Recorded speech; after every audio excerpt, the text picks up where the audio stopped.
Welcome to a Skyrim Addict podcast, where I will discuss my adventures and misadventures through Skyrim. Join me. Add your stories, add your tales. Let's get into this thing.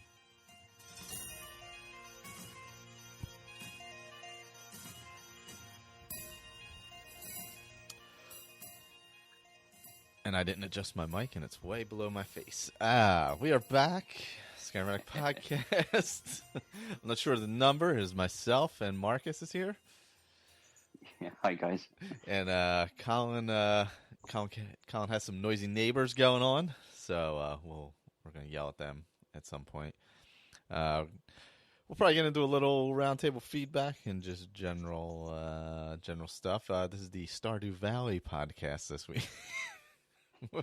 Where I put like 40 hours into Stardew Valley in the past week and a half. But these things happen. And or we could be the Division podcast. You've been playing some of the Division, right? Yeah. I think I've sunk about 2 days worth of my life into Division so far. Yeah, I'd picked up Stardew Valley a while, like last year sometime. And it was sitting on Steam. I think I tried it and then didn't really get into it. And then I think I was playing a little Skyrim last week in between playing Hitman and stuff, and I was like, let me try Stardew Valley again. Somebody had mentioned it, and I'm like, let me give it a go again. And then I just kind of got hooked into it, and kind of interrupted my kind sacred trials on Skyrim. I'm still in the middle of that. All right. I was kind of halfway through it, and then I'm like, Stardew Valley. What's Stardew Valley about then?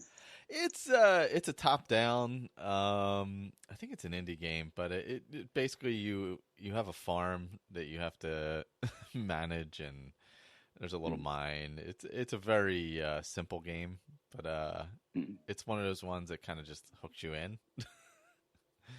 You're like, I got to get my crops. I got to feed the chickens. I got to go mine. I got to deliver something to somebody in town. All that kind of stuff, Yeah. It does seem like there's an underlying, actually, like dwarven mythology underneath of it also. All right, okay, cool. I might have a look at it at some point and probably get completely sucked into it like you. Yeah, it's one of those things where you get completely sucked into it and be like, oh, God, wait, I gotta get these crops for winter ready. Oh, man.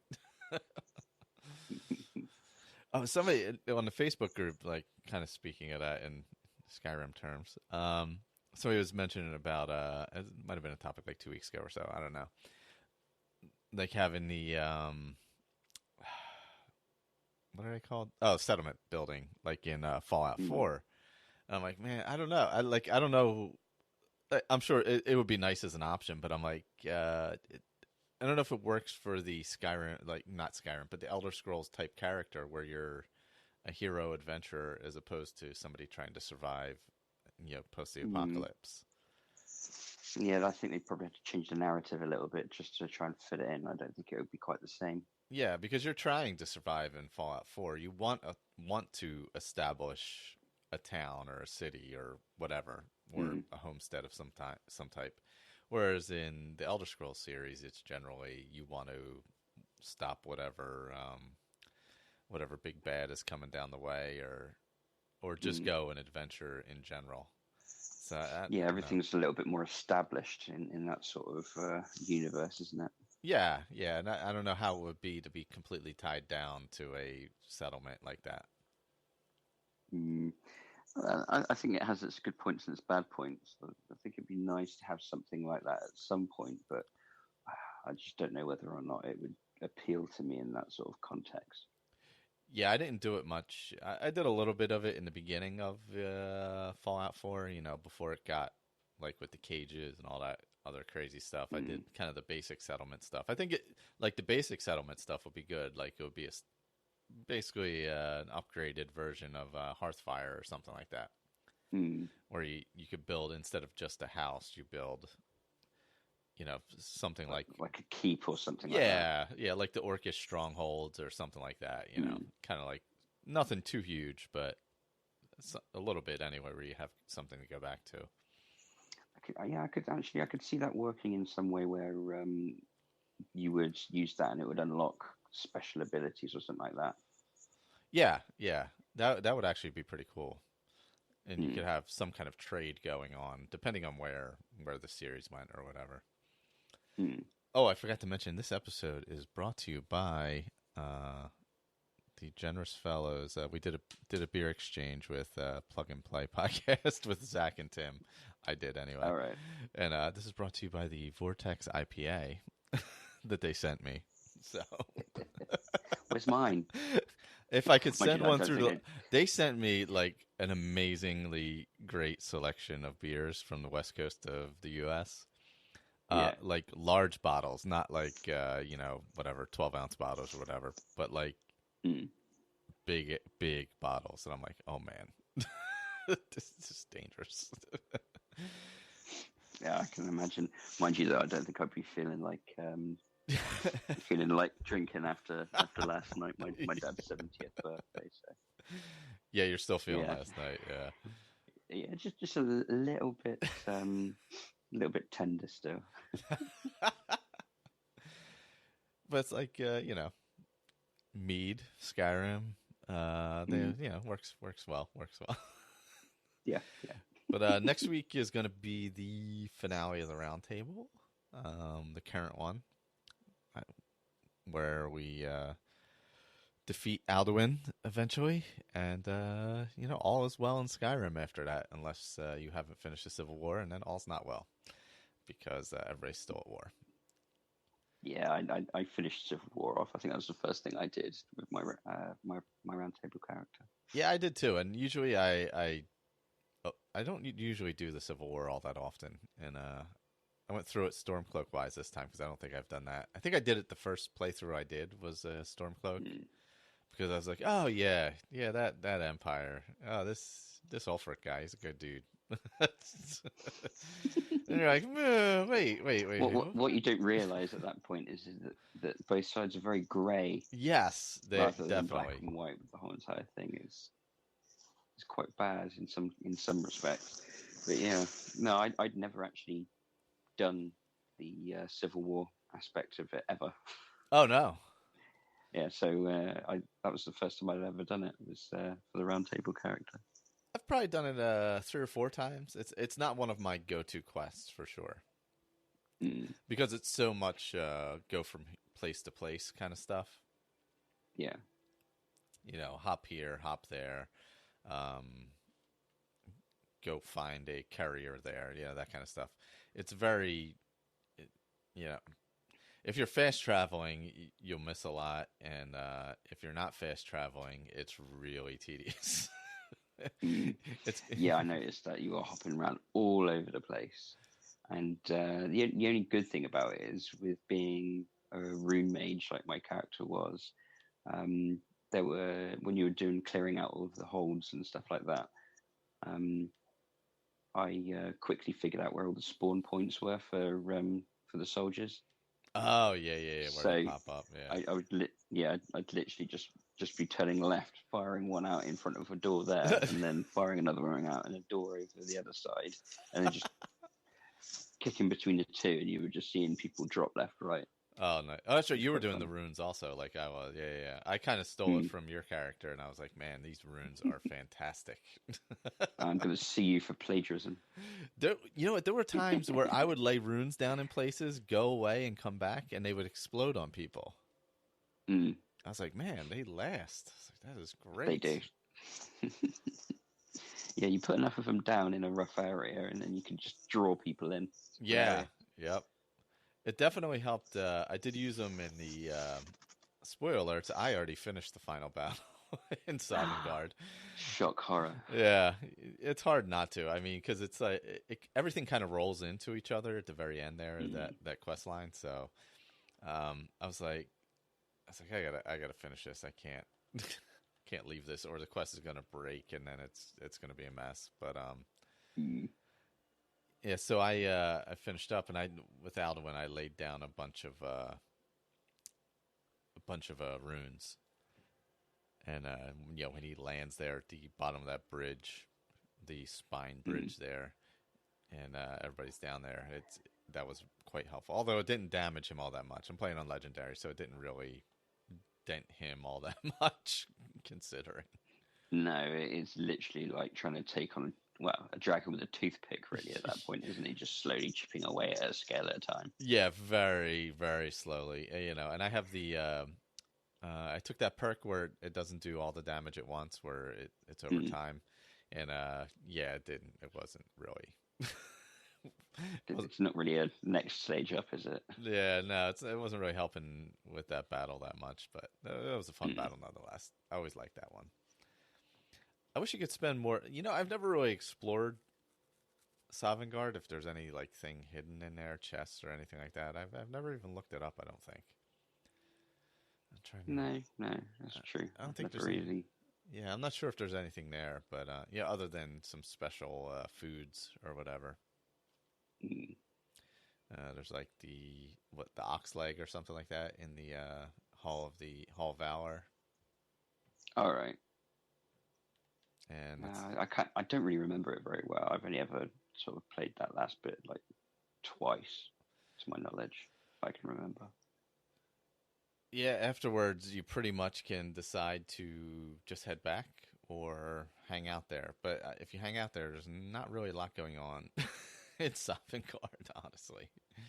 It's just it's just a couple of dead Nords floating around, and that's it. Chatting at you. Yeah, I was hoping for maybe a cave there or something to go through, but it's just basically the crew hanging out, and that's about it. Nothing special going on. Oh well, could be worse, I suppose. Yeah. Oh yeah, it could be much worse. I like the main quest quite a bit, but it's another one that I don't get to as much because I like playing without the dragons quite a bit. Because it like if you're going to travel, it just it definitely eases the travel. You don't get stuck battling a dragon for like 2 hours. You're trying, especially with this character. I'm not fast traveling, so I just get stuck. You would get stuck with like 3 dragons on your way from like Windhelm to Markarth or something like that. Yeah, I must admit I did notice that with no fast traveling in my roundtable character, I got accosted a lot more, especially by dragons, but also vampires and stuff like that. Oh yeah, the vampires. Yeah. I haven't hopped into Dawnguard yet. I don't know what I'm going to do with this character. I might retire it because it's like so high leveled. It kind of everything gets a little too easy at that point. Yeah. So I might retire it for whatever we do next. We were considering doing some of the quest mods and stuff like that. So. Yeah. No, I think I'd probably retire mine and leave Skyrim for a little while, because obviously we've got the roundtable coming up for Fallout. So. Yeah. Yep. The Fallout 4 roundtable is coming, or 4, and then they were talking about doing something, maybe New Vegas after that, I think. Yeah. But yeah, so I might leave it alone for a little while and then probably get stuck into the divisions again. Yeah, I was thinking about putting Enderall on my Legacy Skyrim on the PC. All right. And so I could hop into that because I don't really use that anymore anyway. So I figured, it'd be worthwhile to do it there, so I can check that out at least. And I think we were talking about doing some quest mods and stuff like that coming up in the next, not really a round table, but kind of like a round table light we'll be doing, because really Andrew is the one who can make the round tables work because he's very organized. Yeah, he is pretty organized, I must admit. Yeah, so it'll be more loosey-goosey round table. Yeah, round table light. I like that one. Yeah, half the alcohol and content. Yeah, exactly. There'd be way less organization. but we can use the character generator, which is fantastic. I love the character generator, by the way. That is fantastic. Well, the second generation of it's going to crop up at some point in the next month or so. Awesome. Both the Fallout and the Skyrim ones are all going to get updated, and I'm actually looking into creating generators for all the other Skyrim and Fallout games as well at some point. Oh, really? Oh, nice. I really want to get back so I'll into put them all up together. because I want to get back into Oblivion again. I did start it recently on my Xbox One. Probably wasn't that recent, but I started on my Xbox One a while back. But I think I'm going to start it over again because, I don't remember where that character is. But I really love that game a lot. It's so hard in Oblivion to jump back into a character that you haven't played for like months. Yeah, it's not like, it's really a lot harder than it is in Skyrim, actually. Yeah, I agree. I feel like whenever I have like a long layoff in Oblivion, I have to start over completely. Yeah. Just because I don't know, it's not as fluid leveling up as it is in Skyrim. So No. if you don't know where you are and what your character is doing, or what spells you have assigned to the hotkeys and all that stuff, you're like completely lost. Yeah, I also find as well you have to get used to the flow of the fighting again as well, because in Oblivion it's very slow. Oh yeah, it's quite different. Yeah, it's not as fluid. It's not as smooth for sure. And I use the archery a lot in it still, which is really clunky in Oblivion. Oh God, yeah, I remember archery. That was painful. Yeah, it's not Actually, easy. Yeah, but the spells and stuff like that were really good in Oblivion, but the implementation of some of the same sort of thing as archery is really hard to sort of aim at long distance targets. Oh God, yeah. Yeah. The spells were great though. You're right. The spell crafting and all that kind of stuff in Oblivion was fantastic. It was immense. I just don't see why they. I think they lost something somewhere where it went to Skyrim, because it just didn't feel quite the same. Didn't feel quite as like not as much depth to a lot of the crafting side of things. Yeah, I agree, because the way you could do spells and that, and even with where you didn't have to sheath your weapon to do a spell, was really nice. It was just something. It just added a little bit to the game, because you weren't constantly having to switch just to cast a spell. You could do it while you were, What? Oh, tell me this is. Okay, sorry. I thought GarageBand wasn't recording for a second. I'm like, oh my God, what is going on?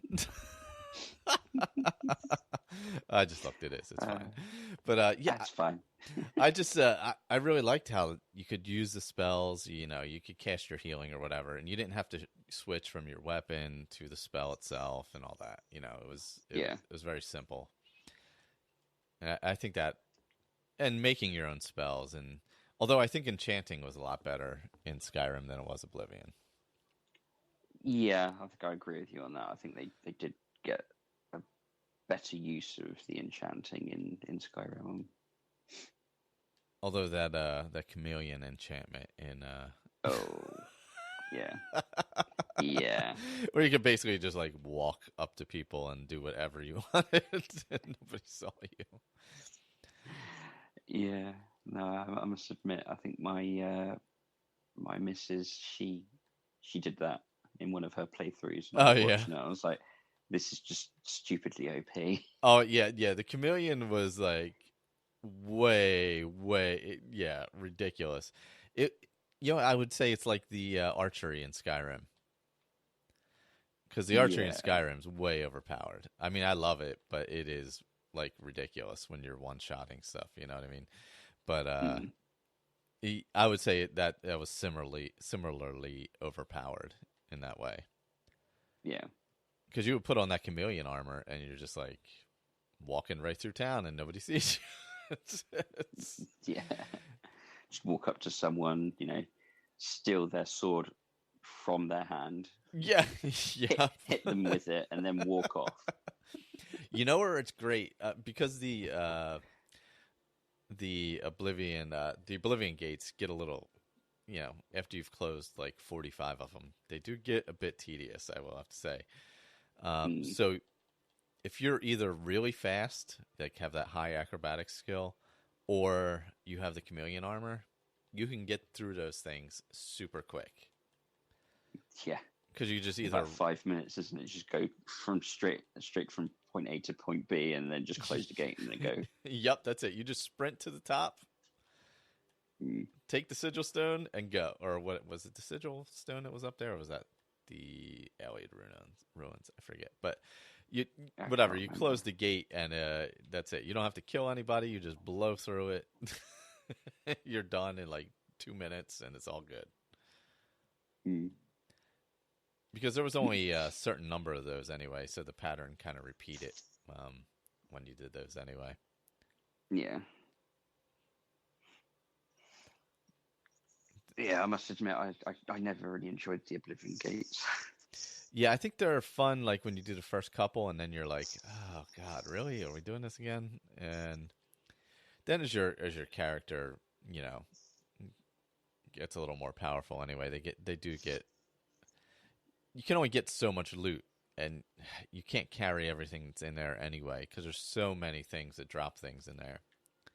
That you kind of just have to breeze through it anyway, because there's just not enough. You just can't carry enough to get through it.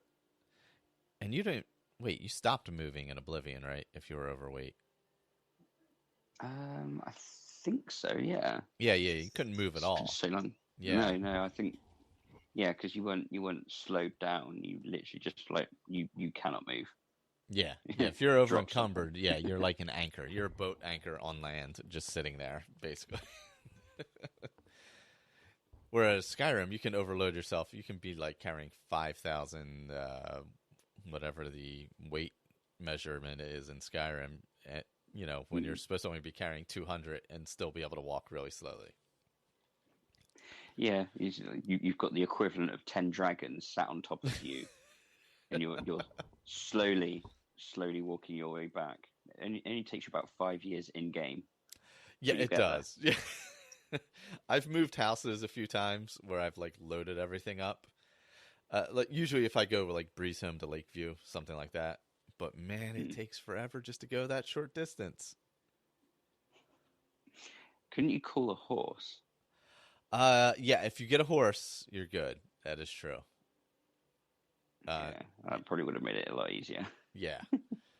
Yeah, usually for me, I usually don't have a horse available unless, I guess you can go to the stables, something like that. But if you have Whirlwind Sprint, it's not too bad. Or you can call that dead horse. I can't remember what it's called. Oh, Arvak. Yeah. Arvak's great, yeah, because you can just summon it. But in Oblivion, you had the, were they called carry weight spells? But whatever they were called, where you just constantly cast those to be able to carry more weight. Yeah, I think there was like... Yeah, they weren't called carry weight. They were called something else. I can't remember exactly what they were called. No, that's going to bug me now. I'm going to have to end up Googling that later. Yeah, I can't remember the name of what those spells were. But yeah, those were great. I mean, they allowed you to continue on without, usually when you get higher leveled, the master ones were usually pretty powerful. So you could definitely, carry a bunch of weight and not have to worry about it. Yeah, no, I do find it funny in some games. I mean, I think there's got to be. I like the what was it in Fallout 4 in survival, isn't it? If you go over encumbered, you start damaging yourself. Yeah, I do like that a lot. Yeah, that makes sense. Yeah, I like that idea. You can still move, but you're going to get a penalty for it. Yeah, and it seems like a reasonable penalty because you're going to be slower and taking damage, just in whatever way to your body. So it does make sense to have that happen that way. I do like that a lot. Unless you're Dennis and you've got 10,000 teacups and and you're cheating with a mod. Yeah. Well, yeah, there is that. I can just imagine was he starting off a Boston Tea Party. Oh my god, yeah. You could do like the avalanche of teacups, like the old avalanche of cheese wheels. Yeah. Yeah. From Sanctuary to Diamond City, just a teacup line going just all the way down. Drop them on down. Yeah. Have them flow right down. Drop them off. What's that one tower where Strong is at? Oh, yeah, the one with the radio, wasn't it? Yeah. Drop them off the top of there and just let them go. That'd be hilarious. I think we should challenge Dennis to do a video of him dropping all of his 10,000 teacups off the top of that tower. Oh my god, that would be amazing. And then jump off with your with the power, yeah, with your power armor, and see what race them to the bottom. See what happens. Yeah. I wonder if it would drop as one teacup that was 1,000, or I'm not sure. I forget how they do the drops in that. I don't know. I think there's some things get dumped as multiples, and then some things don't. Yeah. Some go individually, from what I can remember.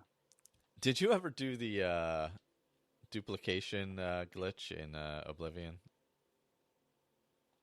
Oh, what, when you dropped it and yeah, and it would just like I forget exactly how it was done, but you could duplicate anything by dropping it if you did some certain thing.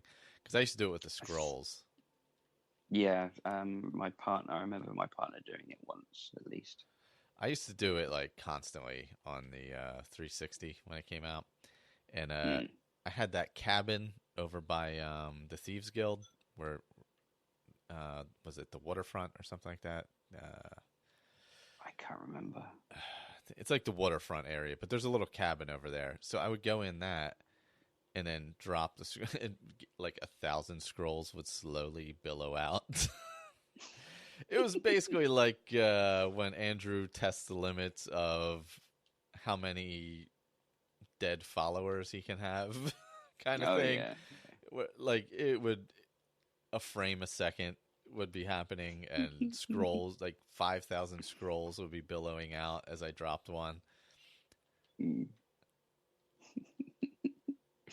Oh dear. May have slowly caused the demise of my Xbox 360 at that time. They did hang up quite badly a lot of the time, didn't they? Especially with Oblivion. Oh yeah, with Oblivion, yeah. Because at that time, Oblivion was real, like, just map wise, was huge. That was cutting edge at the time, wasn't it? Oh my god, yeah. Compared to anything else that was out.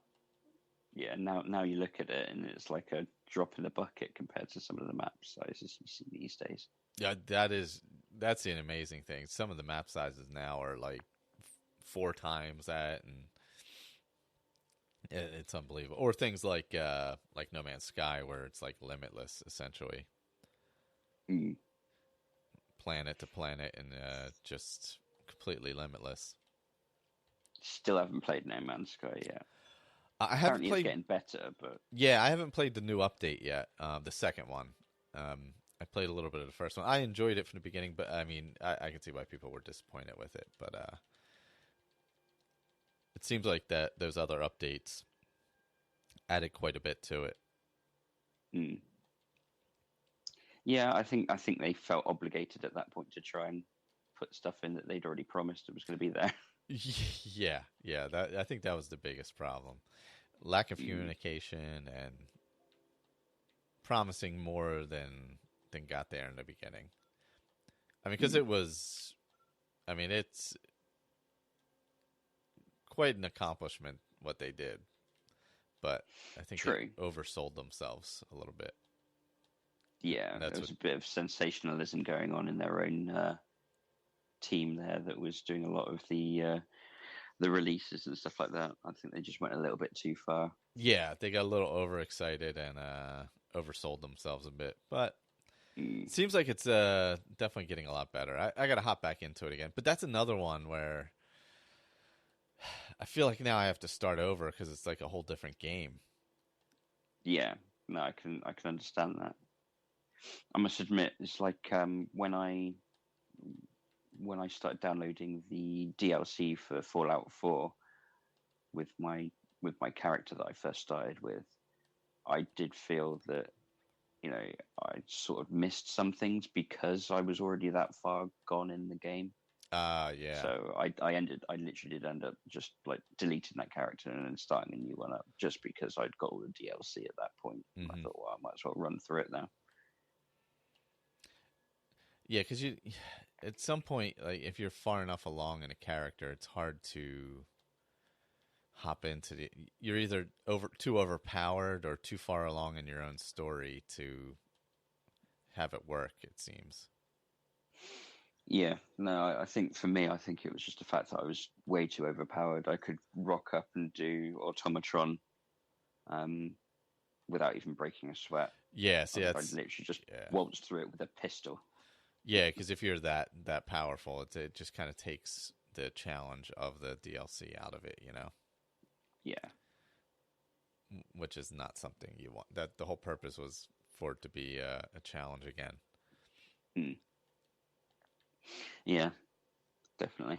So, what sort of stuff have you? So you said you've finished everything in Skyrim now. You've pretty much endgamed it. Yeah, well, for this character I did finish the main quest, but I think I'm gonna before I retire it, I'm gonna finish up the mages and the thieves. I enjoy both Mm. of those, and I'm just about finished Kind Sacred Trials.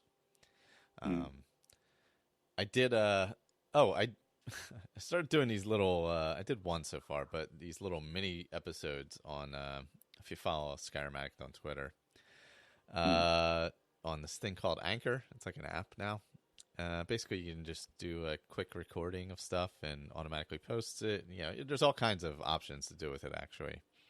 But I was using it for that. But I was doing little mini episodes of stuff I was doing. I think it only lasts like 24 hours. So if you follow Skyrim Addict on Twitter, you'll see them pop up there. But I had done what's it called? Mehrunes Dagon, that quest. Oh, Pieces of the right, yeah. Past. Pieces of the Past, Mehrunes Razor, and all that. Mm. So you meet the guy up at the shrine for Mehrunes Dagon, and instead of fighting him, I just shouted him off the shrine all the way down the mountain. Nice. But he didn't die. Really? He had like a quarter of his life left, so I had to run all the way down the mountain to fight him, just to finish him off. I'm like, why isn't this quest continuing? And then I see the arrow all the way, like all the way down, because that's a really steep climb up to that shrine, and he is like Mm. all the way down. I'm like, oh man, are you kidding me?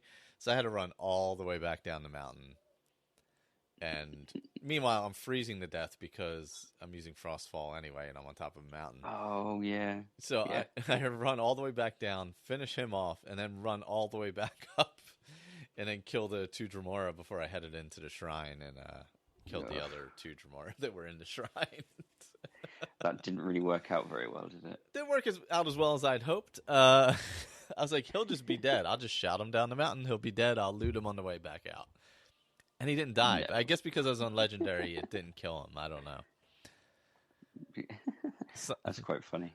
I was stunned that he didn't die, though. I mean, that's a long-ass way down. Yeah. I think that's just a testament to how overpowered some of the characters can be at some point. Yeah, yeah. I'm at like level closing in on level 70. I'm at like 68, 69. I really want to do the Ebony Warrior again. But those like last 10 I've levels. never done the Ebony Warrior. It is a pretty good battle, I do have to say.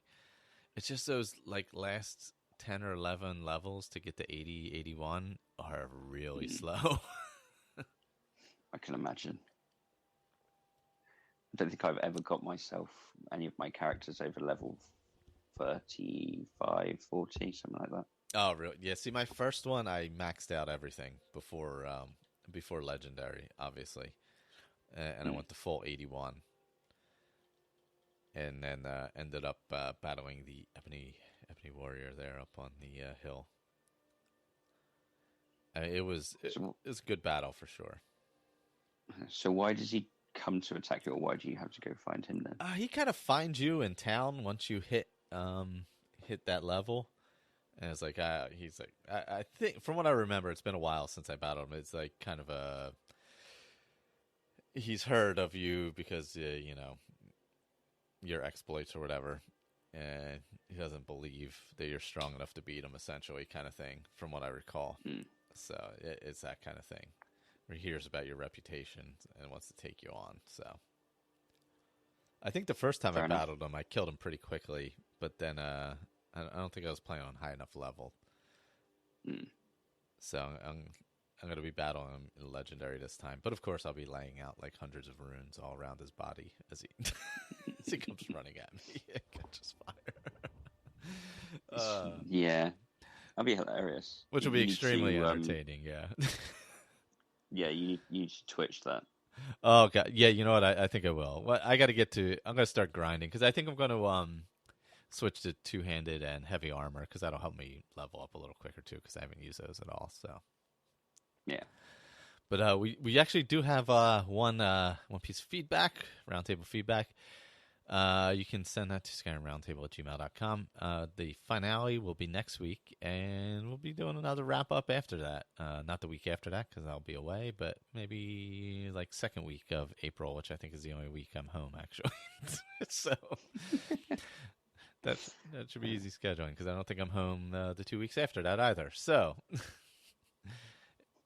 any kind of roundtable feedback, figure second week of April, and we'll come up with a plan for something else. But this one is from, let's see. I swear I just read the name and now I lost it. Jesus, terrible. You're doing well this evening. Oh, Josh. All right, there we go. I knew I'd seen a name. I'm like, come on now. Hello, everyone. So I've almost caught up as of writing this. Currently sitting at level 36, and he's on the Fallen. But complete the Civil War quest line. Good idea. So I'll skip season unending. And won't be killing Parthenex because who would? Oh, wait, I did.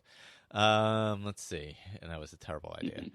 Azir's Alteration is currently 60, Block 74, Alchemy 30. But after hearing from you guys that the Blue Mountain Flower and Hanging Moss create a potion with high experience shield, I'll try holding onto those two ingredients. I know the Giant's Toe and Wheat also do this, but Giant's Toes would take much longer to gather. Lots of. Yeah, that's true. They're a little tougher to get. One-handed is 100.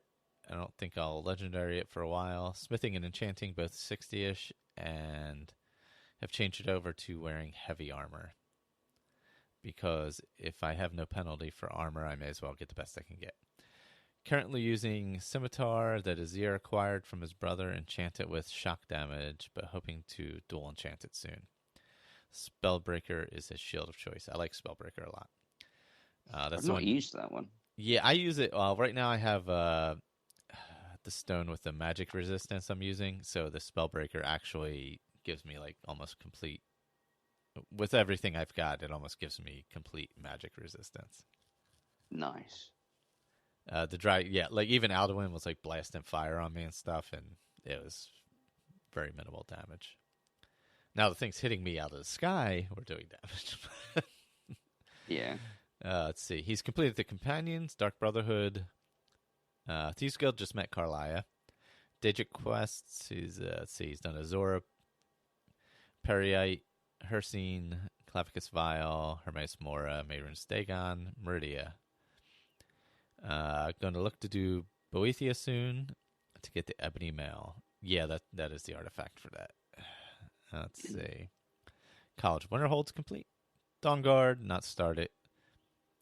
because he wanted to get the items you receive at as high level as possible. That's a good idea. Bard's College not started. Too busy hacking and slashing. So that's where his character's at. Andrew would be bitterly disappointed that he has not started the Bard's College and does not have 75 followers going along with him playing instruments. Oh, dear. I feel bad for Andrew's consoles. Do you reckon they whimper in the corner? Oh every time my! they turn it? Can you imagine the heat that is coming off of those things? That Xbox One's going to go a meltdown at some point. We're going to have to get him a PC. Oh, I know. Really, really heavy. Very powerful PC. And here comes Andrew with 7 dragons, 4 giants, and a goat. Yeah. Oh, you gotta have Gletta the goat in there always. Yeah. Oh man.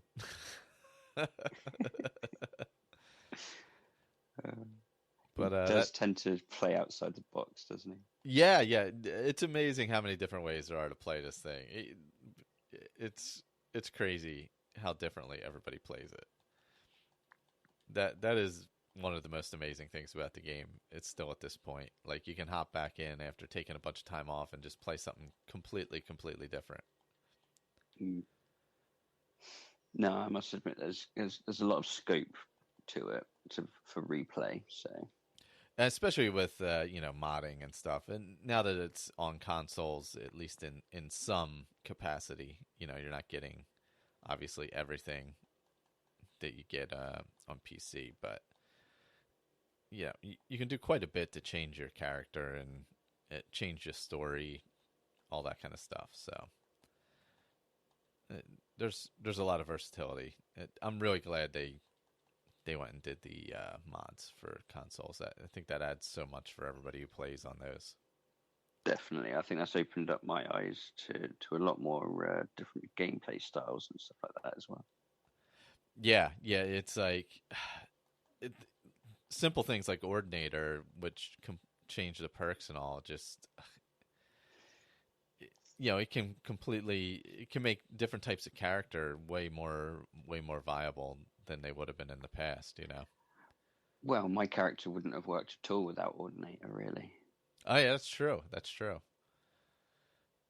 Yeah, Well, I probably could have made it work, but I don't think it would have been as fun. Yeah, it adds this whole other dimension where you can really focus on something and make it incredibly powerful.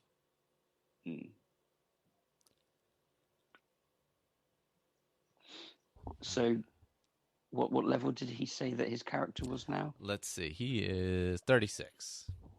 36. That's pretty good. You're pretty strong at that point. Yeah, so pretty much as high as I've ever been with any of my characters then. In the 30s, yeah. Yeah, late 30s, pretty much.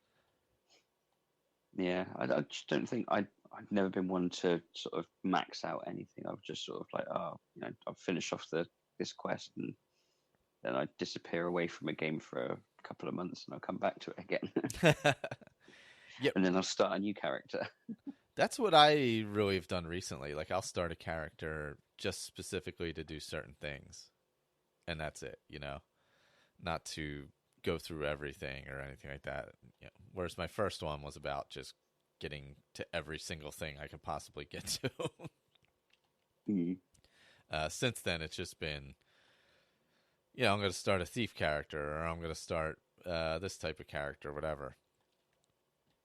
That's kind of how I played it, in the past few years. But this one I've kind of tried to do as much as possible with it, because I haven't really done that quite as often as I would have liked recently. Yeah. I've tried to just focus each one on certain things instead.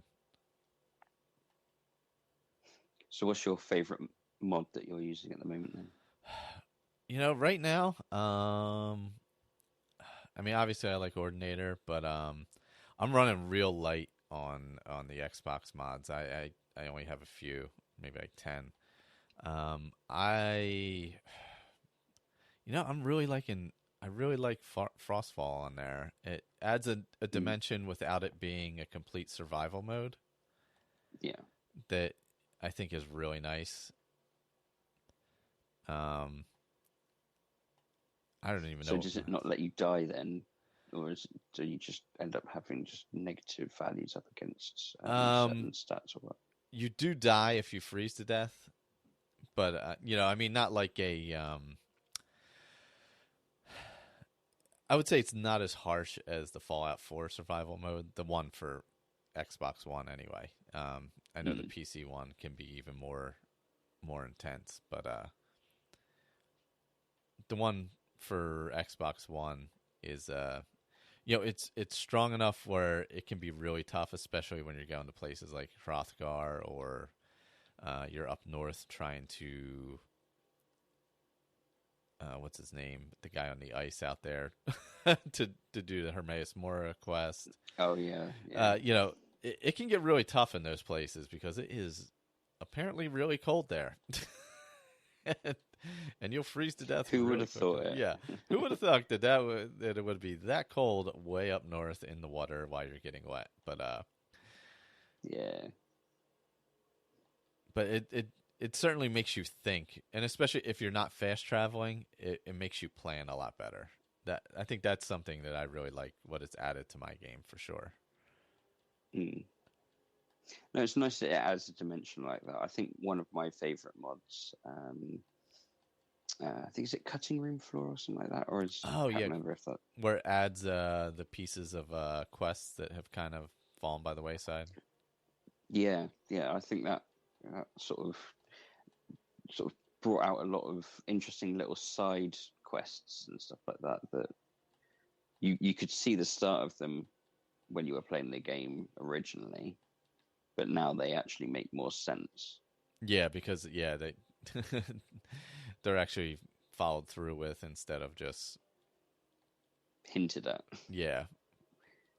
or in some case, actually not even necessarily started, but the dialogue alludes to the fact that something's going to happen. You go to that place and it's like there's nothing there. Yeah, nothing's happening. Yes.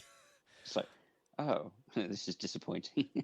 Oh, you know what? Somebody what's Dire Goat on Twitter. He posted something about. He sent something to me about Rorikstead. Mm. About there was somebody who did a video about it. How there's like all this huge backstory to Rorikstead, like that it's been there way longer than anywhere else in Skyrim. There's a Mm. kind of like a dark wizard there and all this kind of stuff. It's really interesting, and if you go and explore Rorikstead, you'll actually find all this stuff that's in the video. I'll have to find a link and post it or look for it next time. But yeah, it's really there's way more backstory there than you real. And I think it was because somebody was playing ESO. I guess there's something in ESO that came up about Rorikstead in a Mm. book or something like that, and it it helped expand on that story, I guess. No, I must admit, I think they've woven a lot of lore into the games recently. Oh yeah, very dense. I wish I was playing more ESO. It didn't work for me, but I it seems like there's so much added lore in there Mm. that I keep on threatening one that I'm going to start, but I keep on having more and more things to do in real life, which sucks. So yeah, that's what I feel. I feel like I can't put the time that's necessary to get good at it yeah, because I feel like that's something you really really got to concentrate on to get good at. mm.